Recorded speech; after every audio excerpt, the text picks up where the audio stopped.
마바냐바라미. 아바냐바르미. 네, 대단히 반갑습니다. 반갑습니다.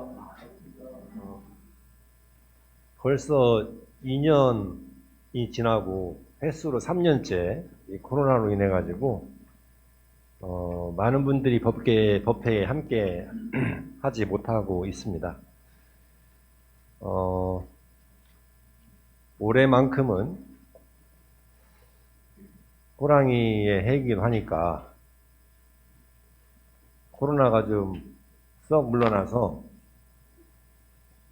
많은 분들이 금강정사 도량에 부처님 법과 함께 할 수 있는 그런 시간들이 빨리 왔으면 좋겠다, 라는 생각을 해보게 됩니다.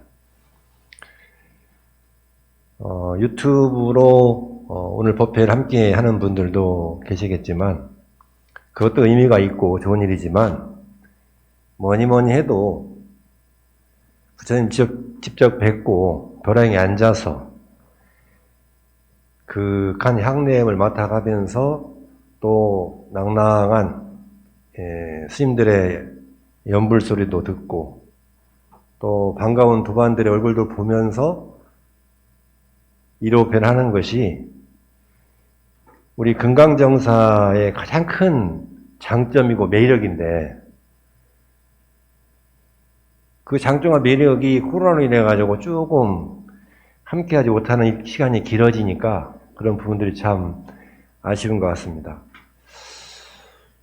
올해 해돋이를 신도분들과 함께 우리 대웅전 앞에서 맞이했는데, 올해는 유난히 밝고 밝은 것뿐만 아니라 맑더라고요. 난 해가 맑다는 느낌 올해 처음 느꼈습니다. 아, 해가 어떻게 저렇게 맑을 수 있을까? 그런 경험 해보신 적 있어요? 없어요. 경전에서는 이걸 청량하다 이렇게 표현하는데, 청량하다. 청량감. 근데 그 맑은 해가 산 중간에 이렇게 쫙 떠오르는데 그 사물의 본 모습을 그대로 드러내더라고요. 비유하자면은 형광등을 100개 켜놓은 것처럼, 이런 비유 많이 들어보셨죠? 아우라. 그 사물의 그늘 없이 그늘이 사라진, 그림자가 사라진다는 느낌. 그래서 올해 해돋이는 어느 해보다도 큰 감동으로 받았습니다. 제가 올해로 세속으로 54번째를 맞는 해돋인데, 54번째, 갑자기 또 이게 나도 모르게 드러나 버렸네요. 54번째. 저만 54번째가 아니라 우리 동화스님도 54번째고 우리 도반스님이 도반인 우리 할공스님이라고 했나요? 할공스님도 54번째고 저랑 갑장이더라고요, 다. 다 밝혀버릴 거야, 내가. 그래서 그 54번째 해를 맞는 것 중에 올해처럼 맑다라고 하는 느낌은 처음 받았습니다. 그리고 출근하고 29회 되는 해인데, 제가 올해 그것도 쳐도 가장, 저도 이제 뭐 해인사나 도량에서 해돋이, 해맞이를 해봤지만 올해처럼 이렇게 그런 큰 감동으로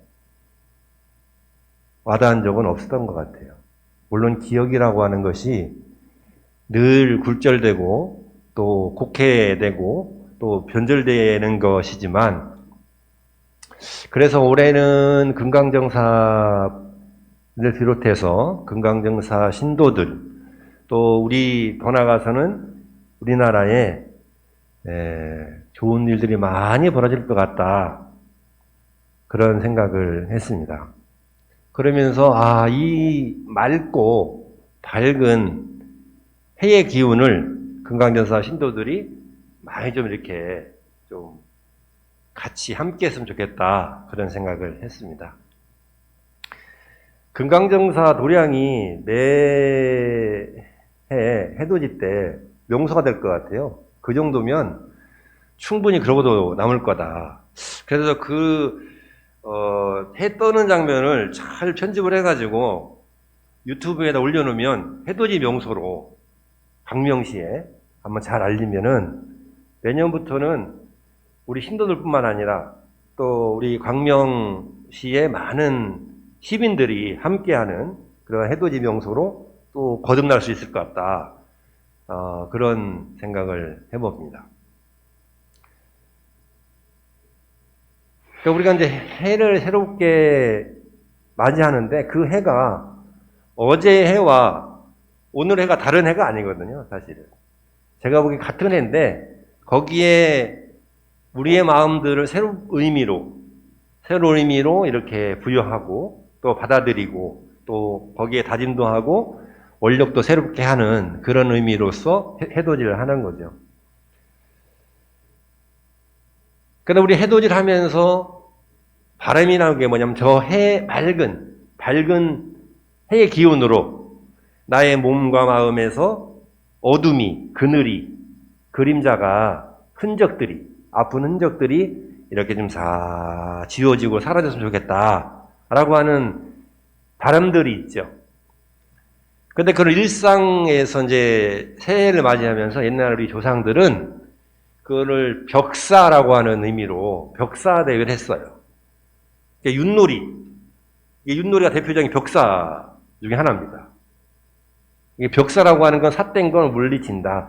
벽사 진경의 준말이거든요. 진경은 경사스러운 곳들로 나간다 이런 뜻이고, 근데 그 경사스러움으로 나가려면 뭘 먼저 해야 되냐? 삿된 것을 먼저 피해야 된다. 그러니까 우리 불교의 그 철학의 욕체인 불교를 믿는 이유가 뭐냐? 그러면은 발고열악 이런 말 하거든요. 발고열악, 고통을 빼내서 즐거움으로 나간다 이런 뜻이잖아요. 그런 것처럼 이 벽사 진경도 그런 의미입니다. 근데 이 벽사라고 하는 것은 추운 겨울에 더 많이 행해졌던 것 같아요. 날씨가 좋고 또 꽃이 피고 풍경이 좋을 때보다는 춥고 힘들고 어려울 때 이 벽사라고 하는 것들이 더 많이 우리 조상들이 했던 것 같습니다. 제일 먼저 우리가 벽사를 하는 게 동짓대 하잖아요. 동짓대 하는 대표적인 벽사가 뭡니까? 팥된 거 물리치는 게 팥죽이잖아요. 팥죽은 붉은 색이니까 그거를 통해서 팥된 거를 물리친다, 어둠을 물리친다 이런 의미죠. 붉은색 팥이라고 하는 게 양을 의미하기 때문에 그렇습니다. 요즘에는 점잖아서 그렇게 안 하지만 옛날에는 팥죽을 써가지고요, 팥죽을 뿌렸어요. 어디다가? 화장실에다가 내지는 창고에다가.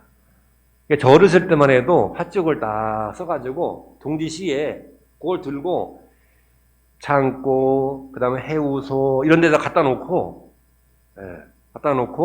또 마지막으로 부처님자리에 팥죽공에 올렸던 그런 기억이 있습니다. 그게 전부 다 삿된 거를 물리치는 의미죠. 우리가 삿된 거를 물리치는 이 벽사는 일상생활에서 나쁜 일뿐만 아니라 기쁜 일이 있을 때도 이걸 해요. 기쁜 일이 있을 때도. 기쁜 일이 있을 때는 뭐예요? 예를 들면은 아기가 새로 태어났다 그러면 뭘 칩니까? 그 대문에다가 금줄 치잖아요. 셋줄 금줄 치잖아요. 거기에 뭐 숯하고 또 고추하고 소나무하고 해가지고 치잖아요. 그게 다 벽사 의미죠. 또 우리가 결혼할 때도 벽사를 합니다. 결혼식 할 때. 요즘에는 뭐 현대식으로 하니까 그렇지만 옛날에는 그 패백을 하잖아요. 결혼하시고 한 다음에 시어머님이 그 신부 치맛자락에 뭘 던져주죠. 뭘 던져줘요? 대추. 대추를 던져주잖아요. 대추가 무슨 색이에요? 붉은 색깔이잖아요. 더 웃긴 건 뭐냐면 밤을 던져줘요. 밤은 때로는 밤 까면 그 안에 밤 씨알이 2개가 들 수 있고 또 밤 전체로 봤을 때는 여러 알이 들었잖아요. 그래서 다산을 의미하고 또 대추도 다산을 의미하긴 하지만 여기에 숨어있는 뜻이 하나 있어요. 밤을 던지는 이유. 밤이 한자는 율이거든, 율. 근데 이 율이 의미하는 게 뭐냐면 복종이라는 의미가 있어요. 복종. 밤을 탁 던지면 속으로 시어머니가 뭐라고 해? 속으로 얘기해. 너 내 말만 들어야 돼? 시어머님이 밤을 탁 던지면서 하는 말이 너는 내 말만 들어야 돼. 이때부터 이제 시집살이가 시작되는 거죠. 뭣도 모르고 이제 그 며느리는 좋은 마음에 밤을 그냥 온 치맛자락을 벌려가지고 받아요. 저게 좋은 뜻인 줄 알고. 근데 알고 보면 시어머니는 다른 뜻이 있었던 거예요. 너 내 말 잘 들어야 돼? 그런 의미가 있었던 거죠. 그리고 이제 뭐 우리가 장례 때도 대나무를 집잖아요. 대나무. 이 대나무가 벽사의 의미가 있는 겁니다. 삿된 걸 물리치는 의미. 그리고 시골에서는 요즘에는 뭐 다 장례식장에 모시지만 옛날에는 집에 모셨단 말이에요. 돌아가시고 나면. 그리고 이제 입간을 해가지고 운거 나갈 때 그 바가지를 이렇게 엎어놓고 제일 앞에 선 사람이 그 바가지를 딱 떼고 나가요. 그게 다 벽사의 의미입니다. 삿된 거를 물리치는 거예요. 이 장례식이 하관할 때까지 아무 장애 없이 잘 진행되기를 바라는 마음에서 그렇게 벽사를 하게 되는 겁니다. 그런 것들은 이제 뭐 동지부터 해가지고 일상생활까지 말씀을 드렸는데 좀 있으면 우리가 이제 겨울이 끝나고 입춘이 되잖아요. 2월 4일이 입춘이면 이제 봄이 이제 들어온단 말이에요. 입춘 때도 우리가 벽사한 의미로 입춘부를 쓰잖아요. 입춘부. 입춘부를 써가지고 입춘대길 해가지고 또 붙여놓기도 하고 또 다른 말로는 뭐 소지, 황금출 이런 말도 써놔요. 쓰는 만큼 소진할 만 청소한다는 뜻이잖아요. 쓰는 만큼 황금이 들어온다. 그러니까 묵은제 겨울에 묵은 때를 다 덜어내고 새롭게 봄맞이를 하다 보면 거기에서는 작년에 잃어버렸던 농 밑에 있던 500원짜리 동전, 1000원짜리 지폐 여기 나온다. 황금 줄 그런 의미인가요? 그런 의미도 있지만 내 마음의 때를 다 닦아내면 여기에 본성인 부처님의 성품이 드러난다. 이런 의미로 우리는 해석을 해야 되겠죠. 그런 것들이 다 이제 벽사의 의미란 말이에요. 삿된 걸로 물리치는 의미죠. 그러니까 여기 입춘을 쫙 써가지고 이렇게 대문에다 붙여 놓죠. 그게 다 삿된 걸 물리치기 위한 일입니다. 또는 이제 입춘날에 우리가 삼재 소멸 기도를 하는 것도 어떻게 보면은 삿된 걸 우리 삶 속에서 좀 몰아내고 물리치고 좀 소멸하기 위한 그런 의식이기도 하죠. 근데 우리 이제 불자들이 이제 가장 많이 하는 것 중에 정초가 되면 한 번쯤은 다 궁금해하는 것 중에 하나인데 신수를 보러 다니잖아요. 신수. 올해 운이 어떤가 하고 이제 이렇게 궁금해하고 새해만 되면은 발을 통통통 구르고 마음이 공당공당 뛰가지고 도저히 견딜 수 없는 사람들이 있어요. 그러면 이제 그런 데 찾아다니죠. 근데 한 번 뭐 예를 들면 참조하기 위해서 가는 거는 모르겠는데 매번 어떤 일이 있을 때마다 다니는 사람들이 있어요. 왜 그럴까요? 궁금해서? 궁금해서 그렇죠. 근데 그거를 쭉 따라 들어가다 보면 근본적으로 그 마음 바탕에는 뭐냐면 불안증이 있어요. 불안한 겁니다. 그 불안하다고 하는 걸 쭉 따라가다 보면 뭐가 있냐면 불신이라는 게 있습니다. 믿음이 없는 게 있어요. 불신. 불신 때문에 불안해지는 거고 불안해지면은 자꾸 망상이 생기게 되고요. 망상이 생기게 되면 뒤바뀐 생각을 하게 됩니다. 그 뒤바뀐 생각은 평소에 자기가 말하고 행동하고 마음 쓰는 걸 기반으로 해서 올라오게 돼 있어요. 그 뒤바뀐 생각은 전도된 생각을 만들어내요. 전도된 생각. 뒤바뀐 생각. 진짜가 아니라 가짜인데 그걸 진짜인 것처럼 받아들이고 말하게 되고 행동하게 되고 마음 쓰게 된다는 거예요. 그러니까 결국은 출발점이 뭐냐 그러면 불신이에요. 불신. 믿음이 없는 것에서 출발합니다. 그 믿음이 없는 것은 어떤 믿음이냐 그러면 그 무엇보다도 부처님에 대한 믿음, 부처님 가르침에 대한 믿음, 부처님 가르침을 열심히 수행하는 스님들의 믿음보다도 더 앞선 게 자신을 믿지 못하는 거예요.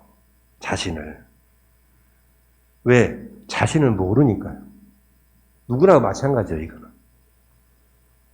그러니까 자신을 못 믿으니까 내일 어떻게 될지 모르고 그 불안감이, 불신이 공포로 다가오고 두려움으로 다가오고 그 두려움이 헛된 전도된 생각을 만들어내는 거거든요.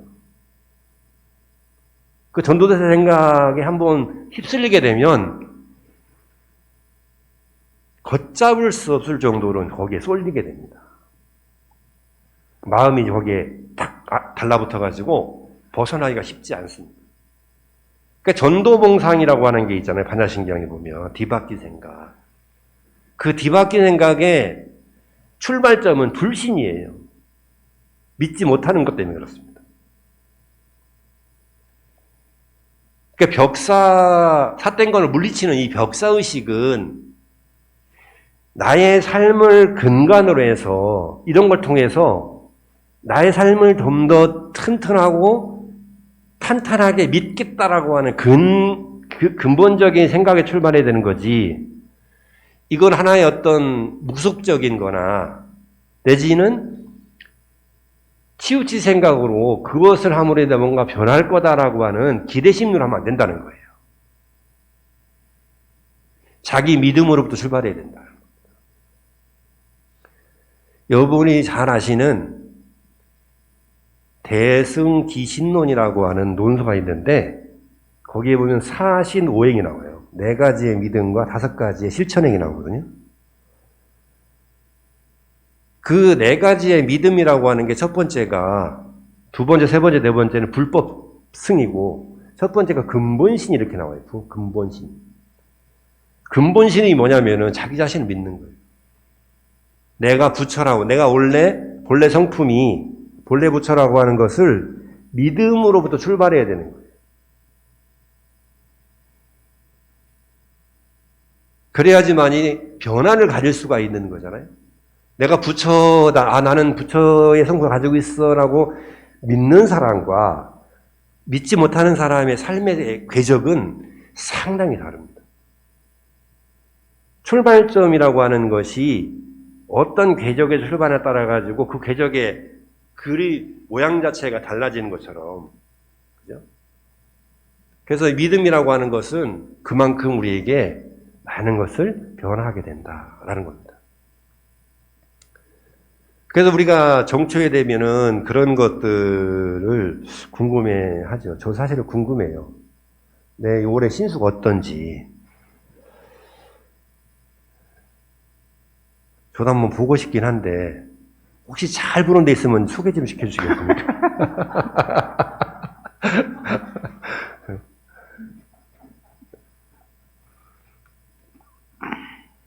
근데 제가 이제 20살 때 주역을 배웠어요.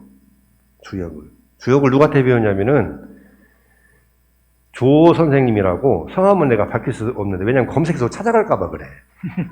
검색해서 찾아갈까봐 이름을 풀로 사는 말을 못 해주는데, 우리나라의 이 명리학 쪽으로 책을 200권 가까이 쓰신 분이에요. 기네스북에 올라있어요, 그분이. 근데 그분을 내가 20대 초반에 만났으니까 3, 2년 전에 그분한테 명리를 배웠어요. 명리를. 근데 배우다가 때려쳤어요. 왜 때려치냐면 머리가 나빠가지고 이해할 수가 없어요. 이게 명리를 배워보니까 이거는 그냥 잘못하면 손무당이 살아남는다 라는 말 있지 않습니까? 내가 명리를 잘못 배웠다가 잘못 얘기했다가 이 큰일 나겠구나 이런 생각이 겁이 덜컥 나더라고요. 그리고 이게 그때 20살, 21살 때, 20살, 21살 때인데 들었던 생각이 뭐냐면 이거 내 잘못하면은 내 밥벌이가 되겠구나 이런 생각이 들었어요. 밥벌이가 되겠구나. 그러고는 평생 이게 명리만 봐주다가 나무 집 살림 잘 사는지 못 사는지 봐주다가 끝나겠구나 이런 생각을 한 5, 6개월 배우다가 겁이 덜컥 나더라고요. 이건 아닌 것 같다. 왜 그런 생각을 했는지 모르겠어요. 지금 참 기특한 생각이죠. 기특해. 참 잘했어요. 만약 그때 좀 더 배웠으면 아마 그쪽 방면에 일을 하고 있었겠죠. 그래서 이 명리라고 하는 것 때 배우면서 늘 들었던 우리나라의 최고의 명책을 많이 쓴 분이 늘 가르치는 강의 시간마다 했던 게 뭐냐면 주역은 주기적으로 바뀌는 거다. 맨날 바뀐대요, 주역은. 그러니까 명리는 바뀌는 거라는 거예요. 근데 그 바뀔 때마다 핵심이 뭐냐? 어떤 마음을 쓰냐에 따라 바뀐다. 너무도 쉬운 말이고, 우리도 아는 얘기잖아요. 근데 왜 그걸 주역을 배우나? 명리를 배워요? 참조하려고 하는 거죠. 참조하려고. 근데 거기 참조하려고 해야 되는데 거기에 너무 치우쳐가지고 거기에 쏙 빠져들어가지고 그게 마치 삶의 지침인 것처럼. 요즘에 점쟁이가 유행이에요. 점쟁이가. 그러니까 요즘에는 또 그런 명리 쪽이나 미래를 예측하거나 이런 유튜브들이 굉장히 많습니다. 그래서 저는 우리 금강정사 신도분들에게 꼭 부탁하고 싶은 게 뭐냐면 그런 걸 들을 때 혼자 듣지 마시고요. 스님하고 같이 들으세요. 이거 얘기를 왜 하느냐? 그래야 스님들이 안내를 해줄 수가 있어요. 이 사상이나 철학이나 종교나 믿음은 첫 발을 잘못 들이면 헤어나기가 굉장히 힘듭니다. 그 잘못된 믿음은 자기의 삶을 망칠 수가 있어요. 그래서 내가 이런 강의를 들으니까 이런 요즘 유튜브 방송을 듣고 있는데 이게 참 우리 삶에 도움이 됩니다, 스님. 스님도 한번 들어보세요. 이러면 권해보세요. 그래서 스님이 보고 검증을 해줘야 돼. 검증을. 이분은 그래도 바른 말씀을 하는 분이다. 아니면은 그렇지 못하다. 기준점은 어디겠어요? 기준점이. 부처님 가르침이겠죠. 부처님 가르침에 어긋나는 얘기를 하는 건지 어긋나는 않는 이야기를 하는 건지를 스님들한테 물어보고 들으시길 바랍니다. 그래서 저도 올해 신수가 궁금하지만 이 자리를 빌어서 서운하건대 궁금해하지 않고 나의 믿음, 반야바람이라고 하는 내 안에 있는 이 반야바람이라는 믿음을 더욱 증장시켜서 그것으로 좋은 일이든 나쁜 일이든 다 잘 극복하고 승리할 수 있는 그런 삶을 만들어야 되겠다. 그런 생각을, 그런 소원을 이 자리에서 세워봅니다. 여러분도 그렇게 할 수 있죠? 그렇게 하실 거죠? 목소리가, 예, 네, 별로, 예, 대답 안 할 수는 없고, 스님 물어보는데, 대답 안 할 수는 없고, 꼭 그렇게 하셔야 됩니다. 네. 저는 우리 금강정사가 정법도량이라고 저는 확신합니다. 왜 그러냐 그러면, 출가해가지고, 이절 저절 다녀보면, 또 저도 주지서임을 살면서, 알게 모르게 아는 소리도 하고, 이렇게도 봐주고, 저렇게도 봐주고, 봐달라 하니까, 했는데, 금강정사는, 우리 큰 스님한테 그런 거 보신 분 계세요? 사주 같은 거 보신 분 계세요? 있어요? 우리 스님도 잘 보시나?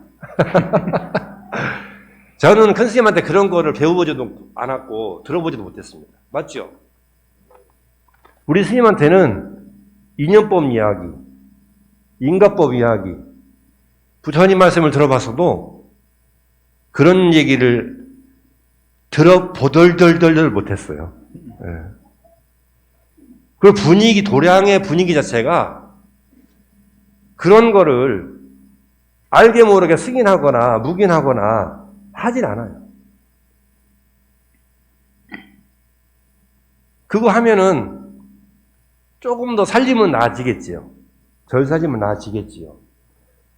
그리고 몇 분 더 거기 관심 있는 신도분들도 더 찾아오겠지요. 그러나 우리 금강정사는 오로지 부처님 법으로, 오로지 반야바라밀로 인해서 같이 신행하고, 같이 수행하고, 같이 자기 삶을 점검하고, 신심을 다지고 원력을 세우는 그런 도량 아닙니까? 그럼에도 불구하고 신도분들이 도량을 찾아오고 믿음이 증정되고 한다는 것은 우리 금강정사가 그 어느 도량보다도 정법도량이라고 하는 반증입니다. 그래서 저는 새해를 열면서 우리 금강정사 신도분들에게 정법도량의 신도로서, 정법도량의 단원로서 자긍심을 가져도 된다. 대한민국에 3천여 개의 조계종 사찰이 있지만 그 어느 도량에 내놔도 손색 없는 그러한 정법도량이다. 자긍심을 가져도 됩니다. 자긍심을 바탕으로 해서 나의 마음속에 있는 본래 부처라고 하는 반야바라밀을 증장시키고자 하는 믿음만 더 낸다면 두려운 생각도 또 그 두려운 생각으로 인한 뒤바퀴 생각도 그 뒤바퀴 생각으로 인한 마음의 번뇌도 번민도 다 물리칠 수가 있다. 그게 핵심이에요.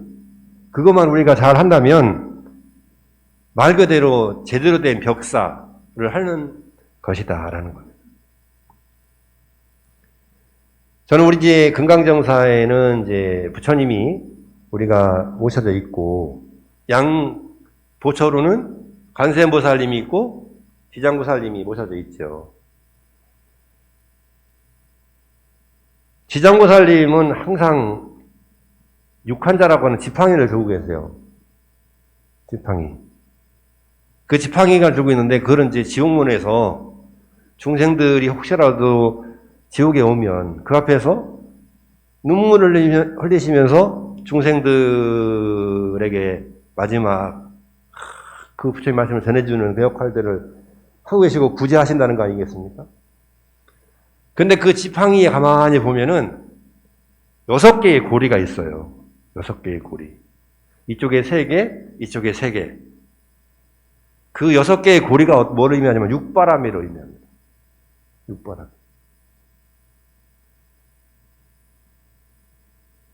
우리가 지장보살님이 이 대승보살, 대원보살로서 육바라밀을 통해서 중생을 제도하는 거거든요.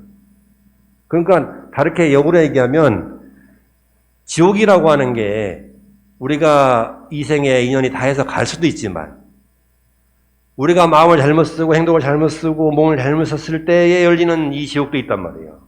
우리 삶에서 열리는 지옥. 그 삶에서 열리는 지옥의 문을 닫아버리고 극락으로 하려면 이 지장보살님의 지팡이에 있는 6가지의 고리, 육바라밀을 마음으로 잘 새기면 내 삶에서 지옥의 문이 안 열리는 거예요. 영원히. 지장본원경에 보면 그런 구절이 있습니다. 지장본원경이라고 하는 경전이 있는데 거기에 지옥이라고 하는 게 있으니 이름이 있으니 지옥이 있고 극락이라고 하는 것 또한 이름이 있으므로 극락이 있다. 그러니까 다시 말하면 지옥과 극락이라고 하는 것은 원래 있는 것이 아니고 우리가 그 행위를 하는 만큼 지옥도 열리고 극락도 열리는 거다. 이거는 이제 현실적으로 들어와서 나에게 필요한 거는 내 삶에 있는 여러 가지 인연고리들에 의한 실증주의적 관점을 봤을 때 내 삶에 보이는 것들이 중요한 거지. 물론 그것이 없는 건 아니죠. 미국에 자유여신상이 있어요. 비유를 하자면 여신상 있는 거 다 알죠. 근데 그것이 나 삶에 중요한 건 아니에요. 근데 거기 있는 거 알아요. 나도 이미 인지하고 있고 인식하고 있고. 그러나 그것이 내 삶의 기준점이 되거나 내지는 지침이 되진 않습니다. 그리고 별로 필요도 없어요. 그러니까 결국은 내가 내 삶에서 어떠한 마음을 먹느냐에 따라 가지고 지옥과 극락이 열리기도 하고 닫히기도 한다. 그게 본원경에 딱 나와 있어요. 그러니까 우리가 본원경 지옥 명호품에 가면은, 뒤에 가면은, 지옥 명호품에 가면 지옥 이름이 막 나오잖아요. 그러니까 불자들이 착각하는 게 뭐냐면, 지옥이 진짜 있는가 보다라고 착각할 수 있어요. 그거는 지옥에 갈 어변을 있는 사람들을 위해서 사라진 거거든요. 그래서 한쪽 마음으로는, 우리 오른쪽, 왼쪽 있으니까, 심장도 우심방, 좌심방 있잖아요. 오른쪽, 우심방, 좌심방이 피가 왔다 갔다 하면서 피를 걸러주는 거 아닙니까? 그러니까 오른쪽 심장에는 지장보살님의 이 6가지 고리를 다 생각하는 거예요. 올해 1년 내내. 보시, 지계, 인욕, 선정, 정진, 지혜. 이 6가지를 잘 생각하면 내 삶의 일체 괴로움이 다 사라진다는 거예요. 욕심이 확 올라올 때, 그래, 좀 베풀어야 되겠다. 내가 베풀지 못하는 것 같다. 베풀고. 그죠? 그리고 이제 이쪽, 좌심방 했으니까 우심방. 우심방에는 관세음보살님의 모습을 가만히 보면, 관세음보살님은 화려한 화관을 쓰고 계시잖아요, 화관. 화관을 쓰고 있는데, 그 화관 중심에 보면은 부처님이 한번 모셔져 있어요. 근데 그 부처님이 어떤 부처님이냐 그러면 아미타 부처님이에요. 원래 관세음보살님은 아미타 부처님의 양 보처 보살 중에 한 분이에요. 원래는 아미타 부처님은 대세지 보살과 관세음보살님이 양 보처 보살이잖아요. 대세지 보살은 아버지 같은 분이고 관세음보살님은 어머니 같은 분인데 관세음보살님의 이마 화관에 보면 부처님을 딱 이마에 모시고 있는 이걸 우리가 그 마음을 배워야 됩니다.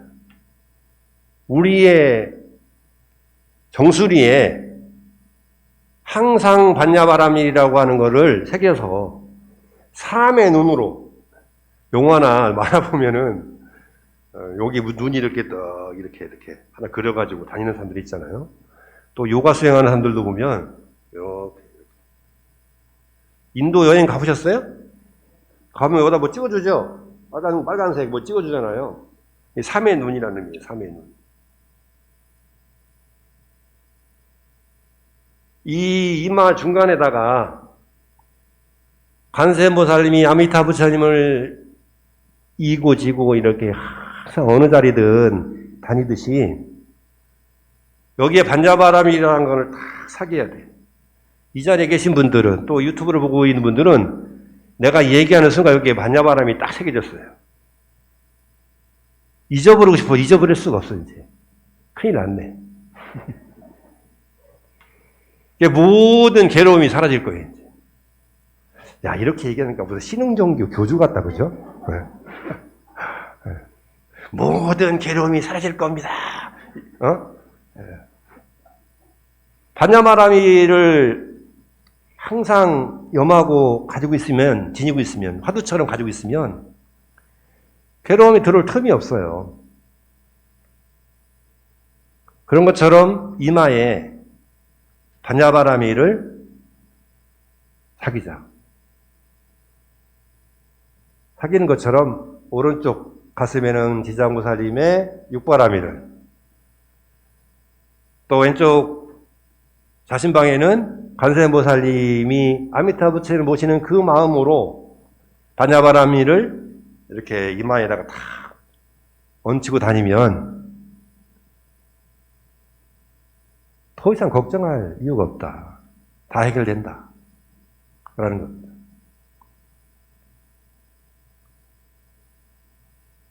그러니까 물론 이제 현실에 살다 보면 여러 가지 병마나 사고나 여러 가지 좀 우연한 일들로 인한 장애들이 있지만 그 장애들로 인해서 그런 마음들이 사그라지지 않도록 평소에 마음의 길을 잘 닦아놔야 됩니다. 우리가 고속도로를 쫙 닦아놓으면 그 길로 많은 차들이 왔다 갔다 자유롭게 하잖아요.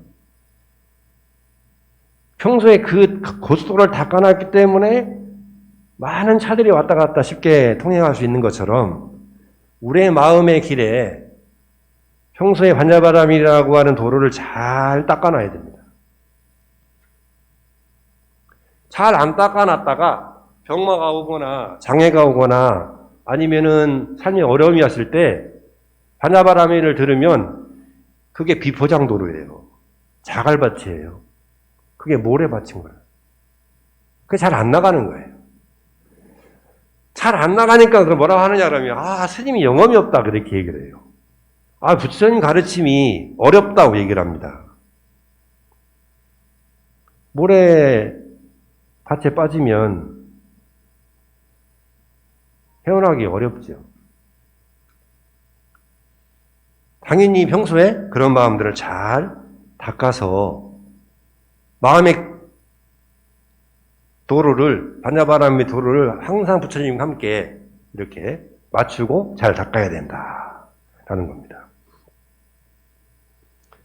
그게 진정한 어떻게 보면은 벽사 의미 중에 하나이기도 합니다. 명절이 지나고 입춘기도를 하면은 우리 이제 금강정사에서도 입춘대기를 딱 쓴 거를 붙일 거예요. 드릴 거예요, 하나씩.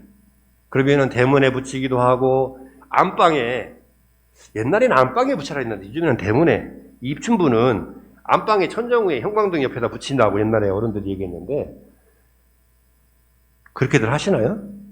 대문에만 붙이죠? 대문에만. 네. 대문에 입춘분을 딱 붙여놓으면은, 반야바람이, 우리는 반야바람이 이렇게 쓸걸요, 아마? 반야바람이, 마하반야바람이 이렇게 쓸 건데, 그 마하반야바람이 입춘분을 딱 붙여놓으면, 삿된 것이 감히, 그건 우리가 반야신경을 읽다 보면 거기에 이미 다 나오잖아요. 반야바람일로 일체의 전도몽상이 다 사라졌다. 그게 나오지 않습니까? 네. 혹시라도 의심되는 분들은 다시 읽어보시면 돼요. 반야바람이로 인해 가지고 모든 것들이 다 사라졌다. 두려움이 저기 있네. 두려움이 없어서 뒤바퀴 헛된 생각을 멀리 떠나 완전한 열반에 들어가며 뭐 때문에? 반야바람이를 하니까. 그런 게 딱 반야신경에도 한 줄로 그냥 명징하게 증명을 하고 있잖아요. 그런 것이다. 그래서 반야바람일 지장보살님의 육바라밀과 관세음보살님의 고고정정한 그 마음처럼 반야바라밀을 잘 마음으로 닦아야 되겠다. 근데 더 실상으로 돌아오면 그동안에 내가 말로 업으로 지었던 그 습관 때문에 이거를 이제 습관을 우리 순수한 버릇이에요. 버릇. 어떤 버릇 자체가 나쁜 건 아니거든요. 좋은 버릇도 있고 나쁜 버릇도 있으니까 업 자체가 좋거나 나쁘다고 측량할 수가 없다라는 거예요. 거기에 그 업이라고 하는 것들이 힘을 얻어서 업력이 돼서 업행이 돼서 그것이 업의 장으로, 업의 창고에 쌓이기 시작하면은 그게 어떤 업에 따라가 다른 거죠. 선인 선과 악인 악가니까. 근데 그 업이라고 하는 것들을 특히 업장을 할 때는 이 업장은 결과론적으로 좋지 않은 결과물들을 의미하기도 합니다.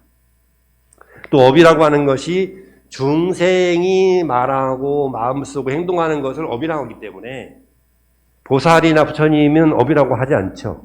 그거를 원이라고 하잖아요. 원. 그래서 원이 힘입하는 원력이 되는 거고 중생은 업력이 되는 거잖아요. 그 업력이 쌓이면 업장이 되는 거죠. 업장.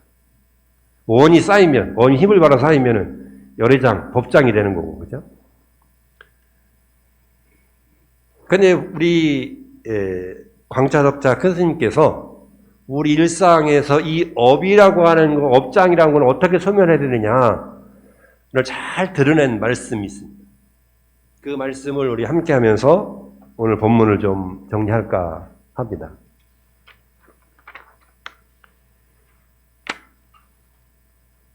저는 바라건대 혹여라도 좀 자신이 없는 분들은 요걸 이렇게 오려가지고 냉장고 앞에다 붙여놨으면 좋겠어요.